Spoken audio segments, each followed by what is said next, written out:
Hello everyone, मेरा नाम हर्ष है और आप सभी का स्वागत है इस एंड्रॉयड डेवलपमेंट ट्यूटोरियल सीरीज़ में जिसमें हम एक म्यूज़िक प्लेयर एप्लीकेशन बना रहे हैं। सो इन द लास्ट वीडियो हमने हमारे प्लेलिस्ट को ऐड करने के लिए एक कस्टम अलर्ट डायलॉग बनाया था। सो इस वीडियो में उस कस्टम अलर्ट डायलॉग से हम लोग टेक्स्ट कैसे गेन करते हैं एंड उसके बाद उससे हम एक नई प्लेलिस्ट कैसे क्रिएट करते हैं एंड उस प्लेलिस्ट को स्टोर करने के लिए एक प्रॉपर डेटा स्ट्रक्चर कैसे बनाते हैं, मीन्स एक क्लास कैसे बनाते हैं, वो सब इस वीडियो में देखने वाले हैं। So let's just start. So सबसे पहले मैं हमारे प्लेलिस्ट के लिए एक डेटा स्ट्रक्चर बनाना चाहूँगा, मीन्स जिसके अंदर वो स्टोर हो सके।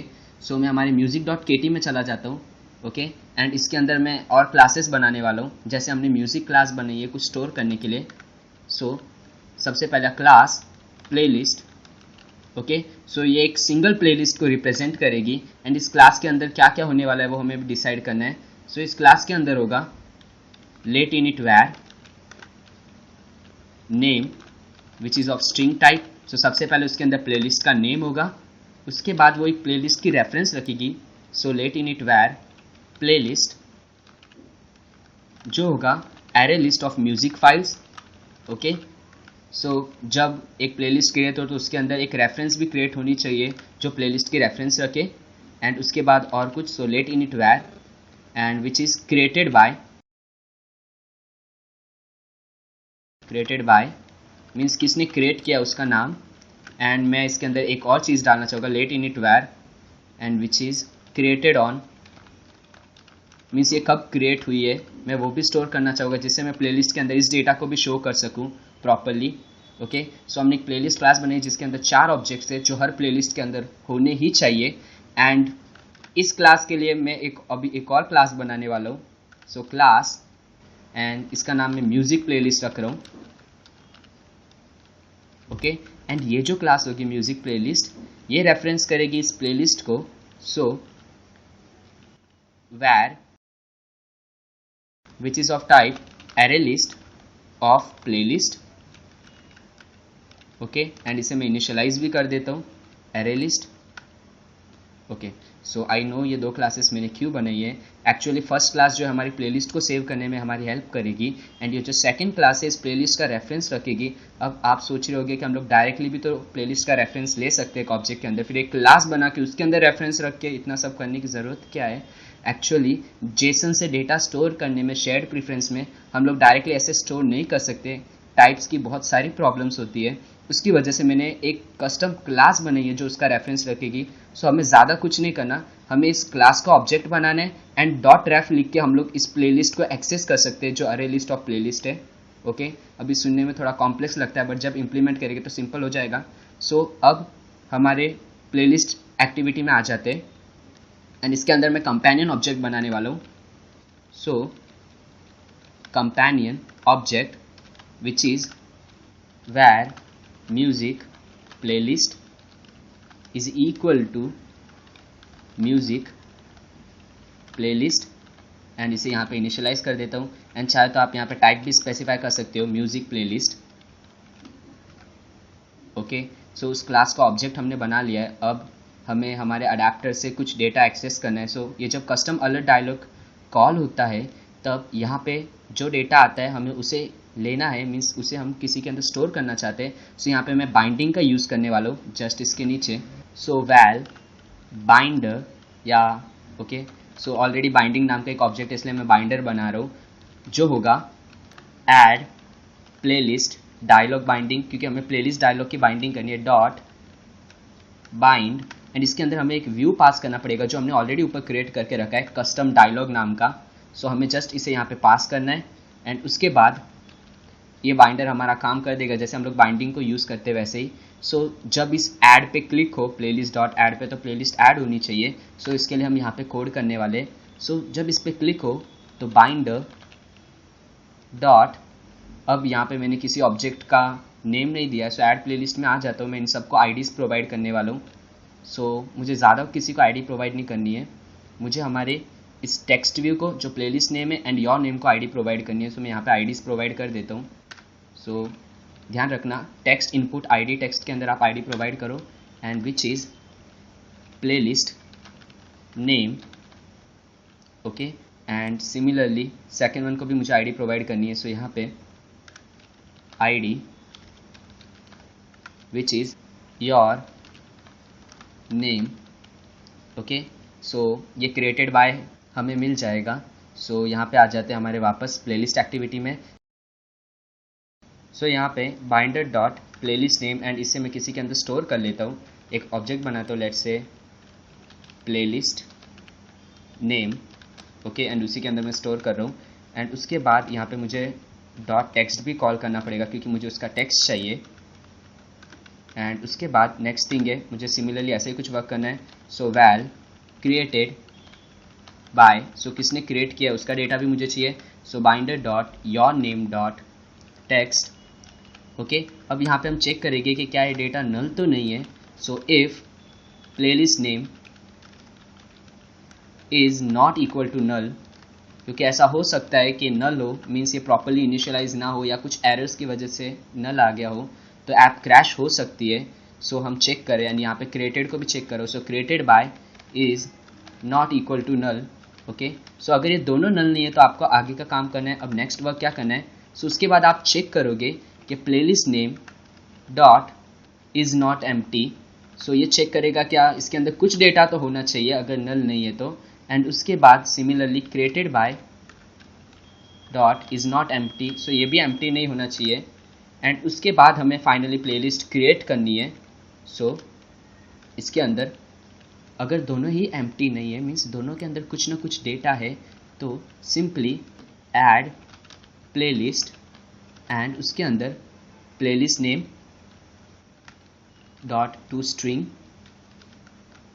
एंड उसके बाद क्रिएटेड बाय टू स्ट्रिंग। अब यहाँ पे हमें ये फंक्शन बनाना पड़ेगा ऐड प्लेलिस्ट नाम का। सो ये हमारा वर्क करेगा। सो यहाँ पे मैं वो फंक्शन बना लेता हूँ।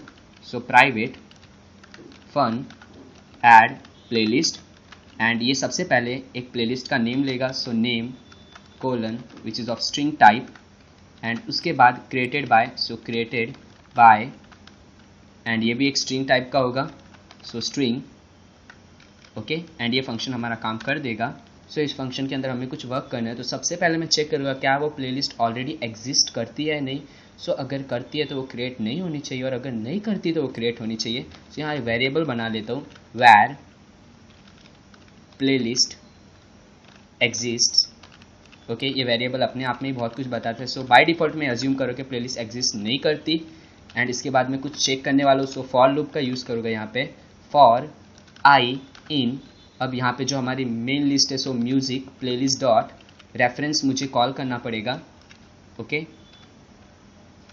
एंड इस म्यूजिक प्लेलिस्ट डॉट रेफरेंस के अंदर अब मैं if name dot equal i dot name. So अगर ये दोनों इक्वल है मीन्स प्लेलिस्ट ऑलरेडी एग्जिस्ट करती है, तो मैं ज़्यादा कुछ नहीं करने वाला। मैं यहाँ पे हमारे वेरिएबल को इनिशियलाइज कर दूंगा। सो ये जो प्लेलिस्ट एग्जिस्ट है इसे मैं ट्रू करने वाला हूँ, मीन्स वो एग्जिस्ट करती है। एंड इसका मतलब हमें नई प्लेलिस्ट क्रिएट करने की ज़रूरत नहीं है। लूप को भी तभी ब्रेक कर दूंगा, मैं नहीं चाहता और वो चेक करे अगर एक बार इक्वल हो गया तो। एंड इसके बाद ये लूप के बाहर आ जाते। एंड इफ प्लेलिस्ट एग्जिस्ट, अगर ये प्लेलिस्ट एग्जिस्ट ट्रू है मीन्स आपको कुछ और वर्क करना है। सो मैं सिंपली यहाँ पे टोस्ट मैसेज शो करने वाला हूँ। सो सिंपली राइट कर देता हूँ toast dot make text, and यहाँ पे मुझे कॉन्टेक्स्ट पास करना पड़ेगा। So this and playlist exist. Okay, so ये यूज़र को एक मैसेज दिखाएगा। And toast dot length short dot show, and अगर प्लेलिस्ट एग्जिस्ट नहीं करती तो आपको प्लेलिस्ट को ऐड करना है, और ये कोड थोड़ा सा और हमें लिखना पड़ेगा। सो अब यहाँ पे मैं एक टेम्पररी प्लेलिस्ट का ऑब्जेक्ट बना लेता हूँ। So let's say val temp playlist, and इसे मैं इनिशियलाइज करूँगा एंड फाइनली उसे ऐड कर दूंगा। सो टेम्प प्लेलिस्ट के अंदर मैं कुछ लिख लेता हूँ, लेट्स से प्लेलिस्ट। ओके, सो एक प्लेलिस्ट का ऑब्जेक्ट है। अब इस प्लेलिस्ट का ऑब्जेक्ट को मुझे इनिशियलाइज करना है। सो टेम्प प्लेलिस्ट डॉट नेम, सबसे पहले उसका नेम सेट करो। सो नेम होने वाला है जो भी हमें नेम मिला है। सो यहाँ पे हमें एक नेम मिला है तो मैं उसे सेट कर देता हूँ। एंड उसके बाद नेक्स्ट थिंग जो है वो temp playlist dot playlist. Okay, so यहाँ पे इसे मैं इनिशियलाइज कर लूँगा विच इज़ एरे लिस्ट, उससे ज़्यादा कुछ नहीं। एंड उसके बाद जो है temp playlist dot created by, and create इसने किया है। So again created by text है हमारे पास। एंड उसके बाद temp playlist dot created on so कब क्रिएट हुआ है, सो हमें करंट डेट चाहिए जो आज की डेट होगी। सो उसके लिए मैं और कुछ प्री डिफाइंड लाइब्रेरीज का यूज़ करने वाला हूँ। सो सबसे पहले मैं एक कैलेंडर का ऑब्जेक्ट बनूंगा, calendar is equal to calendar. So यहाँ पे आपको दिखेगा समथिंग जावा डॉट यूटिल, सो उसका यूज़ करना, डॉट गेट इंस्टेंस। सो उस कैलेंडर का एक ऑब्जेक्ट बनाना है हमें, ज़्यादा कुछ नहीं, डॉट टाइम। सो जो भी करंट टाइम या करंट डेट होगी वो हमें प्रोवाइड करके दे देगा इस कैलेंडर के ऑब्जेक्ट में। हमें सिर्फ इसे प्रॉपरली फॉर्मेट करके इस क्रिएटेड ऑन में सेट करना है। सो मैं फॉर्मेटिंग के लिए SDF का यूज़ कर रहा हूँ, which is simple date formatter. So simple date formatter and again Java dot text use कर रहा हूँ। एंड इस सिंपल डेट फॉर्मेट का मुझे एक ऑब्जेक्ट बनाना है, सो यहाँ पे कंस्ट्रक्टर कॉल कर देता हूँ। एंड इसके अंदर आपको फॉर्मेट बताना है, आपको किस फॉर्मेट में चाहिए एंड कौन से लोकेल में चाहिए। सो लोकेल डॉट इंग्लिश ही यूज़ करने वाला हूँ, स्टैंडर्ड लोकेल। एंड यहाँ पे आपको पहले फॉर्मेट पास करना पड़ेगा। सो यहाँ पे फॉर्मेट मुझे चाहिए DD, मीन्स मुझे डेट चाहिए विच इज़ ओनली 2 लेटर्स की होनी चाहिए। एंड उसके बाद 3 कैपिटल M's जो ये बताते हैं कि मुझे मंथ चाहिए बट इस फॉर्मेट में, जैसे जून का JUN, जुलाई का JUL एंड जैन का JAN एंड फेब का FEB। ओके, एंड उसके बाद YY स्मॉल y जो हमें ये बताते हैं कि हमें कितने ईयर्स में चाहिए, मीन्स मुझे एक पूरा प्रॉपर ईयर चाहिए, जैसे 2001, 2002 एक्सेट्रा। सो अगर आपको सिंपल डेट फॉर्मेट के बारे में और जानना है तो आप इसकी ऑफिशियल डॉक्यूमेंटेशन रीड कर सकते हो। सो ये हमारे लिए फॉर्मेटर का ऑब्जेक्ट बना देगा। हमें सिर्फ अब इस कैलेंडर के ऑब्जेक्ट को फॉर्मेट करना है एंड इसके अंदर स्टोर करना है। सो SDF डॉट फॉर्मेट एंड मैं इसके अंदर ये पास कर देता हूँ जो करंट डेट मैंने या कैलेंडर के अंदर रेफरेंस लिए एंड दैट्स इट। इससे हमारा प्लेलिस्ट के अंदर क्रिएटेड ऑन डेट भी आ जाएगी। एंड नेक्स्ट थिंग जो मुझे इसके अंदर करनी है वो है इस प्लेलिस्ट को ऐड करना है मुझे हमारी एक्चुअल प्लेलिस्ट में। सो music playlist dot ref dot add. Okay, and ये जो टेम्प प्लेलिस्ट है इसे ऐड कर दो। ओके, अब यहाँ पे हमें एक्चुअली थोड़ा बहुत वर्क और करना है, उसे हम थोड़ी सी देर में करेंगे। अब हमारे म्यूज़िक अडेप्टर के साथ वर्क करते हैं। सो ये प्लेलिस्ट व्यू अडेप्टर है। सो यहाँ पे एक्चुअल में मैं क्या पास कराना चाहूँगा, मैं यहाँ पे पास कराना चाहूँगा हमारी एक प्लेलिस्ट की array list which is of playlist type. So यहाँ पे प्लेलिस्ट की एरे लिस्ट पास होगी एंड यहाँ पे कुछ प्रॉब्लम्स आने वाली है, डेफिनेटली आएगी। सो यहाँ पे प्लेलिस्ट डॉट पोजिशन पे इसे हटा देता हूँ एंड मैं लिखूँगा प्लेलिस्ट एंड यहाँ पे मुझे पोजीशन पास करनी पड़ेगी। सो पोजीशन डॉट, अब यहाँ पे टेक्स्ट है, सो मैं सिंपली यहाँ पे नेम सेट करना चाहता हूँ। सो इससे हमारा नेम सेट हो जाएगा एंड इसके बाद मैं यहाँ पे एक मेथड बनाने वाला हूँ जो होगा फन रिफ्रेश प्लेलिस्ट। सो जब एक प्लेलिस्ट ऐड होती है तो हमारे डेटा को रिफ्रेश होना चाहिए, अगर वो नहीं होता तो वो पुरानी प्लेलिस्ट ही दिखाएगा, न्यू प्लेलिस्ट नहीं दिखाएगा। सो यहाँ पे रिफ्रेश की स्पेलिंग रॉन्ग है, मैं उसे सही कर देता हूँ।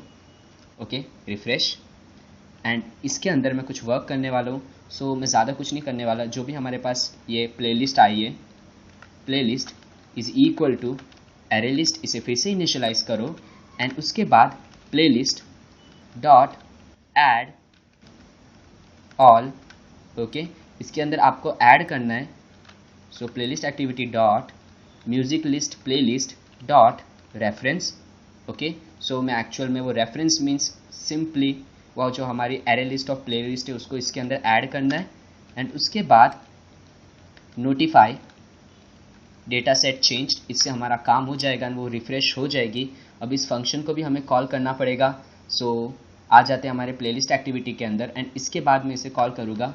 सो adapter dot refresh playlist and I hope ये हमारा वर्क कर देगा एंड मैं ये जावा डॉट यूटिल यहाँ से हटा सकता हूँ क्योंकि रिडंडेंट है। ओके, सो एक बार हमारी एप्लीकेशन को भी रन करके देखते हैं, लेट्स चेक कोई एरर तो नहीं है। ओके, यहाँ पे टेम्प लिस्ट, सो यहाँ पे टेम्प लिस्ट पास नहीं कर सकता, मुझे यहाँ पास करनी पड़ेगी इसकी playlist. So playlist is equal to music playlist dot reference. Okay, and वो ऊपर आ जाते हैं एंड इस टेम्प लिस्ट को मैं यहाँ से हटा देता हूँ क्योंकि इसकी हमें कोई ज़रूरत नहीं है। ओके, सो अगर मैं म्यूजिक प्लेलिस्ट डॉट रेफरेंस लिखता हूँ इसका मतलब कुछ नहीं है, वो एक एरे लिस्ट है जो प्लेलिस्ट की है, मीन्स उन सब के अंदर बहुत सारी प्लेलिस्ट है, उससे ज़्यादा कुछ नहीं। सो अब एक बार इस एप्लीकेशन को रन करके देखते हैं। सो फाइनली ग्रेडल बिल्ड हो चुका है, एप्लीकेशन इंस्टॉल हो चुकी है। सो मैं हमारी प्लेलिस्ट में आ जाता हूँ एंड यहाँ पे कुछ भी नहीं है। सो मैं प्लस पे क्लिक करता हूँ एंड एक पॉपअप मैसेज आ चुका है। सो मैं यहाँ कुछ टाइप करके देखता हूँ, लेट्स से हर्ष, एंड यहाँ पे योर नेम अगेन हर्ष, दोनों का सेम ही थिंग रख रहा हूँ एंड ऐड पे क्लिक करता हूँ।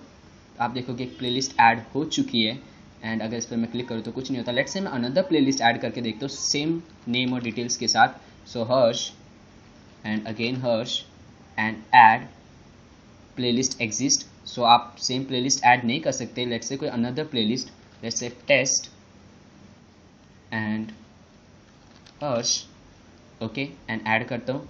सो ये ऐड हो चुकी है एंड लेट्स से मैं बैक पे क्लिक करता हूँ, क्या हमारी प्लेलिस्ट हट जाएगी? नहीं, ये दोनों प्लेलिस्ट फिलहाल एग्जिस्ट करती है। सो हम प्लेलिस्ट ऐड कर पा रहे हैं, रिमूव कर पा रहे हैं। सो आई नो ये वीडियो थोड़ी सी बड़ी हो गई है, but I hope you enjoyed it. Thank you for watching and bye bye.